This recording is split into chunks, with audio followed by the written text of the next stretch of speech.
Hello everyone, welcome back to the channel. Today we're going to take a look at the new Hori prototype, premium gift vehicle. But before we start, I just want to do a little announcy thing.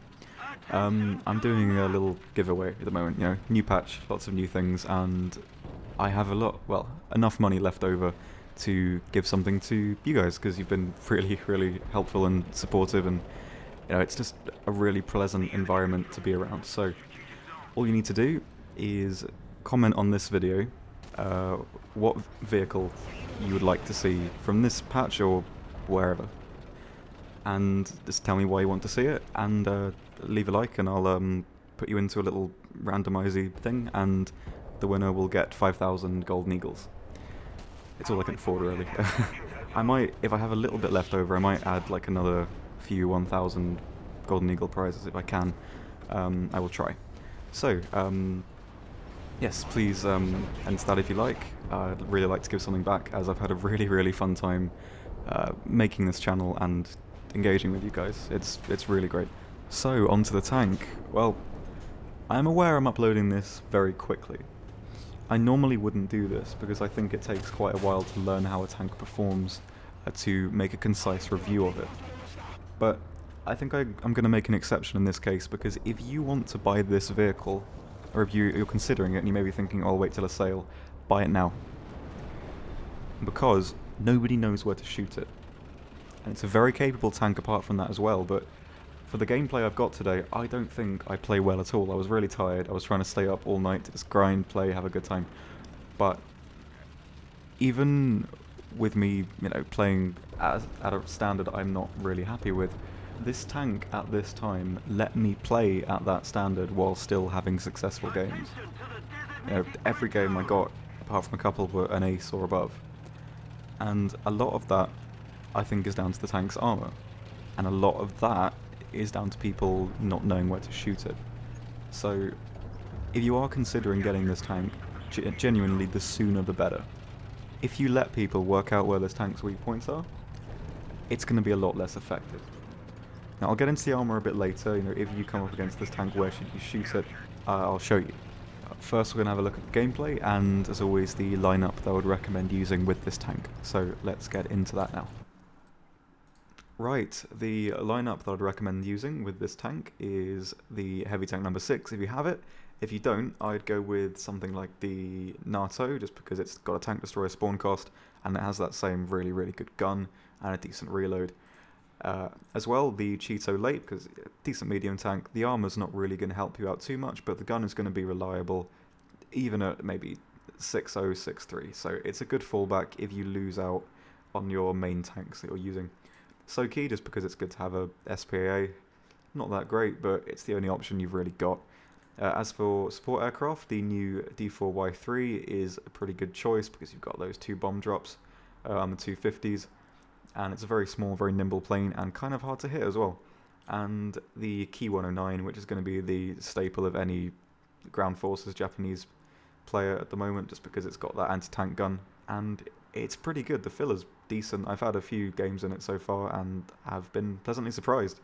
It's a bit heavy, it's a bit sluggish, but it does do the job, and I think go for this plane if you can, because Japan doesn't have very many support aircraft for killing tanks. They've got brilliant fighters, low altitude turning aircraft, but these two are a must, definitely, I think.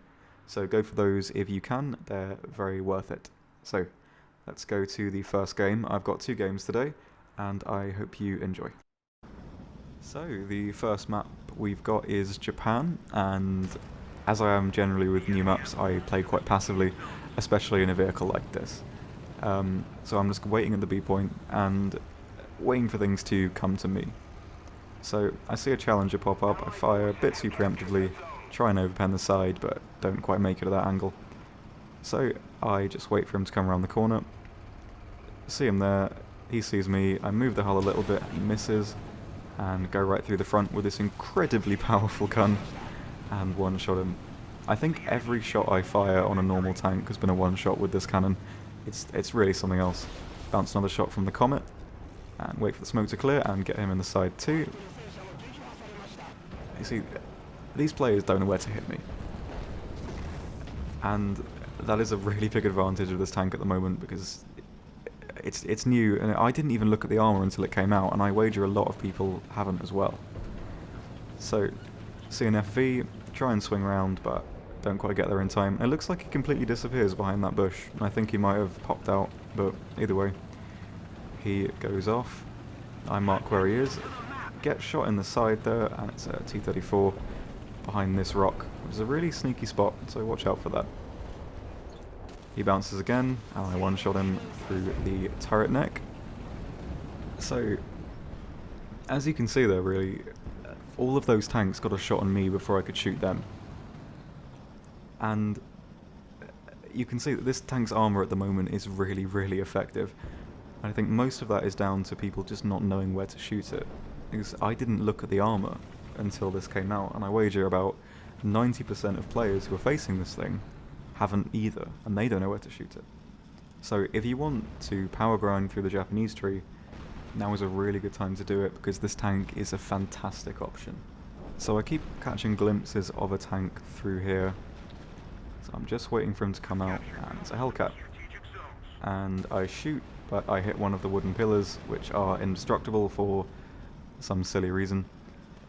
He, for some reason, didn't see me there, but, you know, fair enough, I'm not really complaining. He probably wouldn't have penned anyway. So again, I preemptively aim and shoot, and I miss completely, and God, that's an embarrassing shot, please do forgive me. Anyway, he sits right outside of the gate there, doesn't move, and I go right through the side and get the ammo rack. Jesus, this tank's fun. I had a really good time playing it. It was really refreshing for something Japanese to have, you know, just armor you can rely on. But I do think it is going to get slowly less reliable as these weeks turn to months, because people will, they'll have a match against this thing, they'll shoot at it, they'll fail to pen, and they'll look at the armor and work out where the weak spots are, and then that's another player who, you know, is going to know how to take you out. Like, I would liken the playstyle of this tank to a slower Jagdpanther. It doesn't quite have the speed, but its hull traverse is still pretty good, and it's got great armor and a great gun. Now, I think, in theory, technically, the Jagdpanther has better armor than this tank, but in practice, this tank wins. And what I mean by that is that if something can pen the Jagdpanther frontally, it will pen anywhere. Lower plate, upper plate, won't pen the mantlet, but for the sake of this argument, let's ignore that. With this tank, something like the IS-2, at, you know, as long as it's not close range, will struggle to penetrate this thing's sloped front plate. Whereas on the Jagdpanther, it can be penetrated anywhere. All you need to do is aim it somewhere that isn't the mantlet, and you're going to get a kill. And so I think that's where this tank's armor is a bit more reliable. Anyway, the last kill I get this game is on this Su-85 that's having a merry old time over on that hill, so just wait for him to deliver a very nice profile shot, go right through the side, and take him out. And sorry this game hasn't been too interesting, it's just sort of me bouncing shots and killing tanks. That's all you really do in this tank. You bounce a lot, and you kill anything you shoot at. And that's why I think it's a fun tank, and genuinely it is worth your money. You know, before some of you probably say, I'm secretly working with Gaijin to get you to buy something, I don't have any affiliation with Gaijin at the moment. I hope to have one day, but not now. So I mean this genuinely. This tank is worth your money. But I think you're going to have a better time playing it sooner rather than later. And sure, you might get it at a discount, but you're losing out on time when this vehicle is the most effective. So consider that before you buy. Anyway, that was the first game, and let's get on to the second one, and it's on Stalingrad. And the enemy has capped all 3 caps, and it's a 6.3 game, and I'm moving my way up to the A cap with this ST-8T. And I've got to be cautious on this map, because as I am a casemate, and I don't have a lot of gun traverse either side, I need to make sure I'm pointing at whatever I shoot at. And it is quite difficult on a map like this, because there can be enemies around every corner, and it's hard to prepare for that, so I do need to look at every possible entrance or window that I can be shot from to make sure I get to the A point without taking a hit. So I'm gonna park on the outside of the A point because that minimises the directions I can get shot from. I can only get shot from the front and to the left, and since I know there's a tank to my left, I'm not going to get shot there. So if I park out here and I can look through that window into the A point, I know a tank's going to come for me before he knows where I am. And just as I say that, there's a Sherman. Hull traverse isn't too great on a hill, but either way I swing round, go through the side and one-shot him again and continue capping the A point.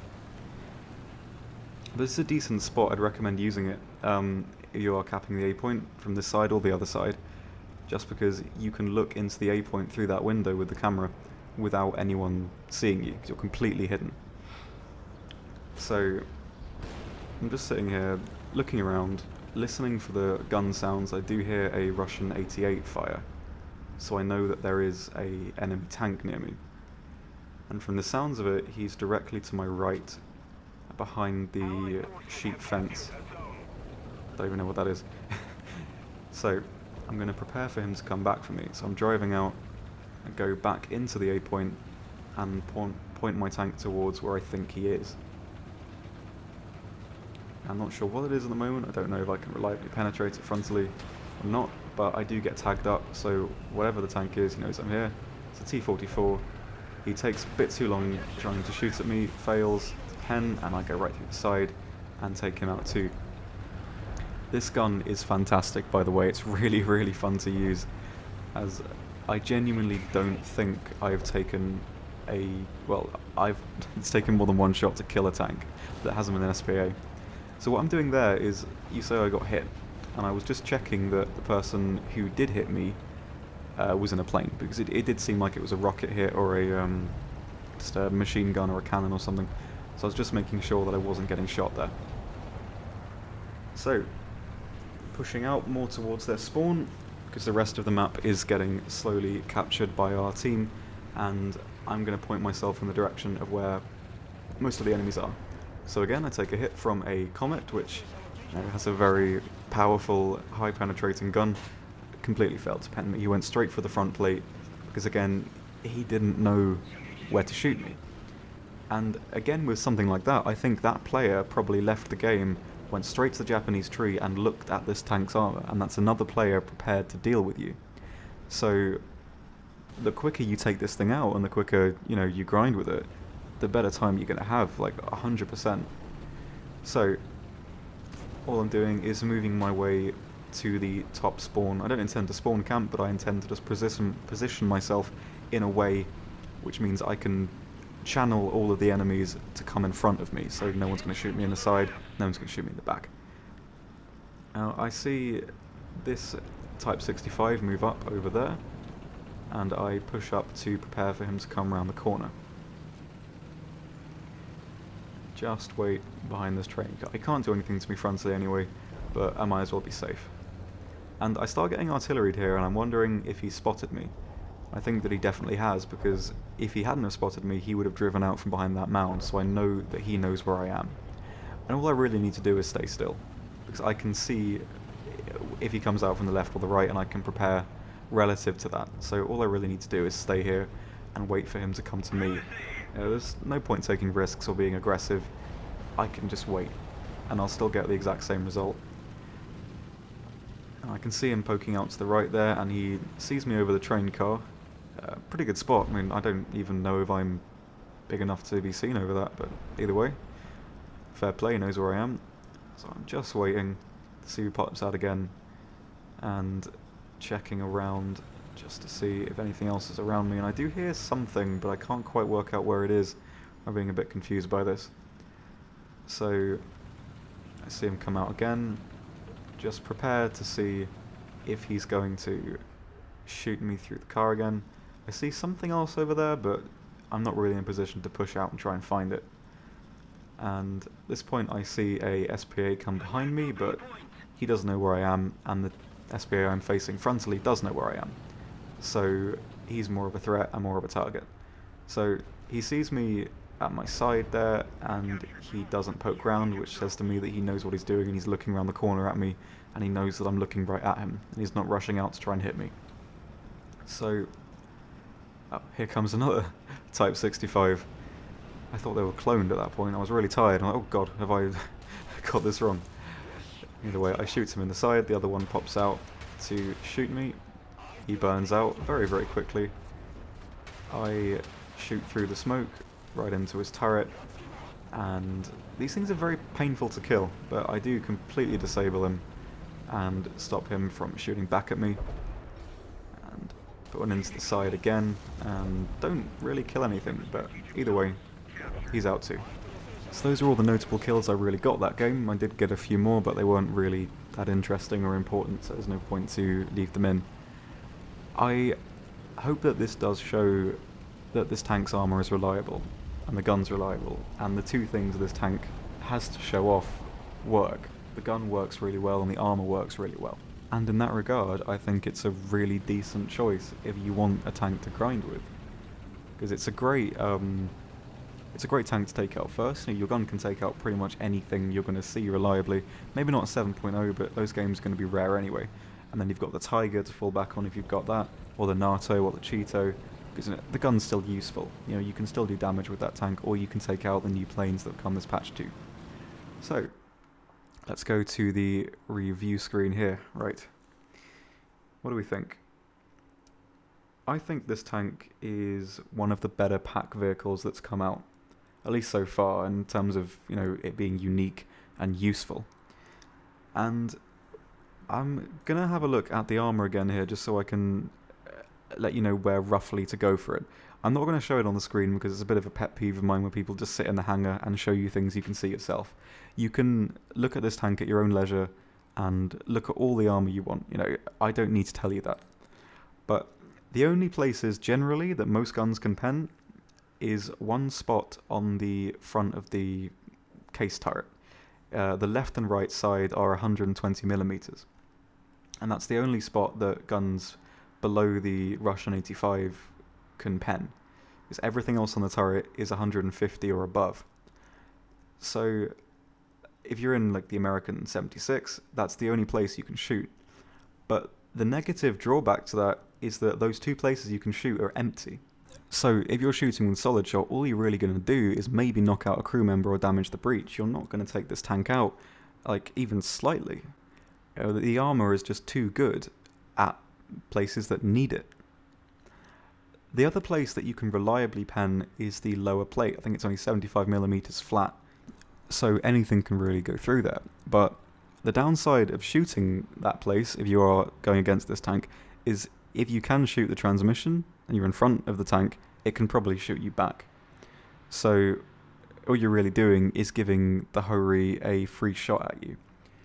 And the other negative of shooting the lower plate is that there's so much space in between the fighting compartment and where the driver sits that it's got the driver, the transmission, and the engine to pass through. It's not going to go all that way. You're not going to one-shot this tank by shooting the transmission. All you're going to do is kill one or two crew members and damage the engine or transmission. That's not going to knock the tank out, and it's still going to be completely operable in terms of fighting back. So if you are in front of this tank, don't shoot the transmission because it's going to be able to shoot you back unless you are outside of the gun's arc. It doesn't have quite a wide gun arc, so if you're at a slight angle, go for the slightly angled sides of the hull and you can knock out the engine that way and better combat the tank, because it's not going to be able to slew the turret round, or the gun round to hit you. So that's how I'd recommend taking the tank out, or shooting the barrel or the armour surrounding the breach, as it does have quite a fragile barrel and breech setup. I'm not sure if that's on purpose or not, but either way it's knocked my gun out quite a few times aiming for that spot. So again, like I was saying with the comparison with the Jagdpanther, it works like a slower Jagdpanther with, technically in my opinion, better armour, just because you've got more spots that are completely impenetrable, whereas the armour of the Jagdpanther can be penetrated by some tanks quite reliably. This one can't. The American 90 can't pen the upper plate. The IS-2 will struggle unless it's at close range. And generally, people are going to see this new tank, they're going to shoot centre mass, they don't know what the armour's going to be. And they're not going to pen. And you have that advantage at the moment. This tank is really worth your money. I mean that. when I have nothing to gain by telling you to buy this tank. I know people are probably going to watch this and think that I'm secretly a gaijin shill getting you to spend your hard-earned money, but I'm not. I think this will help your grind a lot. It's a decent machine. It's not going to be useful on every map just because it's big and it's generally slow, and the hull traverse from a sitting position isn't that great. But if you're playing with friends, or you're on a map where you can sit back and snipe or hold a cap hole at choke point, you're going to do really, really well, because this gun will take out anything. As you saw there, every tank that wasn't an SPAA, I one-shot, because the gun is just that powerful. It's easy to aim, its reloads are not too long, and it can overmatch as well, being 100mm. It's really, really good. And you've got that amazing gun depression as well with that extending roof. And yeah, this tank can just be used in so many situations. And it really, really works. And it's a tank Japan needed. And according to some people from Gaijin, they are going to add the rest of the Hori line to the normal tree as well. So they will be coming. Tanks similar to this will be coming. So if you do really want this tank but you can't afford it, don't worry. They will come in a few patches, hopefully, if they can sort everything out, at least as far as I know. That's all the information giving out publicly. But the downsides to this tank, I suppose, are that the gun doesn't slew very far from left to right. So if you do get hit in the transmission or the engine and what you're facing isn't directly in front of you, there's nothing you can do. And it is kind of weak in that regard, because the slight angling of the sides of the front plate do allow for some tanks to hit you if they're not directly at your front, but they are very angled as well, so people might bounce. So just be wary of it, that it is a weak spot, but it's generally quite hard to hit. The lower plate is still the easiest spot to pen, and as long as whatever it's shooting at you is right in front of you, you're going to be okay, but that's not something you can make happen. There are going to be instances where you can't make sure that whatever's shooting at you is directly in front, so that's, it's not really get out of jail free card, is a way of putting it, I suppose. It's not going to save your life every time, but it can. It's not something to rely on, is what I want to say, really. But this tank's armor you can definitely rely on. It's brilliant. It's something I'm not really used to with Japan. The front plate is almost completely invulnerable to everything you're going to see, apart from maybe high caliber guns, but those are few and far between anyway. You're not going to see too many of them.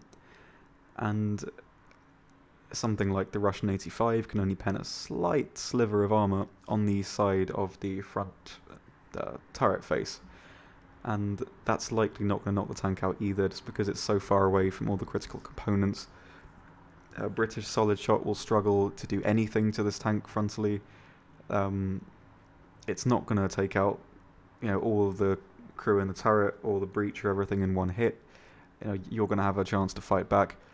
The American 76 can't really touch you anywhere, and the American 90 it can pen the mantlet and the lower plate, and that's going to be something to watch out for, but you can't really expect a gun like that to be, this tank to be immune from a gun like that.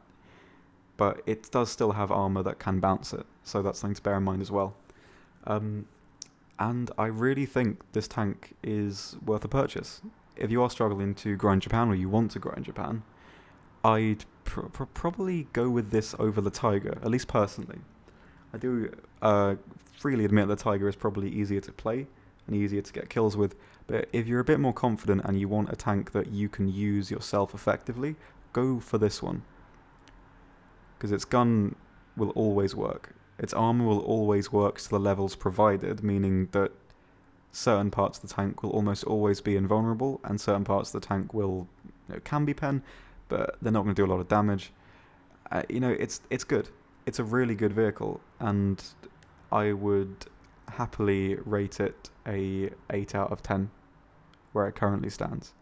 Maybe I'd lower that in a few months so people know where to shoot it, but for the moment, 8 out of 10 I think suits this very well. So thank you very much for watching. I hope you enjoyed, and I hope you consider picking this tank up, because I did have a lot of fun, and the only reason why I really made this video was so I can show other people that this tank's really good. You should play it. You should buy it. I want to help people out. This is a good option, and definitely go for it. If you can, go for it. Thank you for watching. Please leave a comment if you want to enter that giveaway that I'm setting up. I'd really like to give something back. And yeah, so that's all I've got to say today. So thank you very much for watching, and I'll see you next time. Goodbye.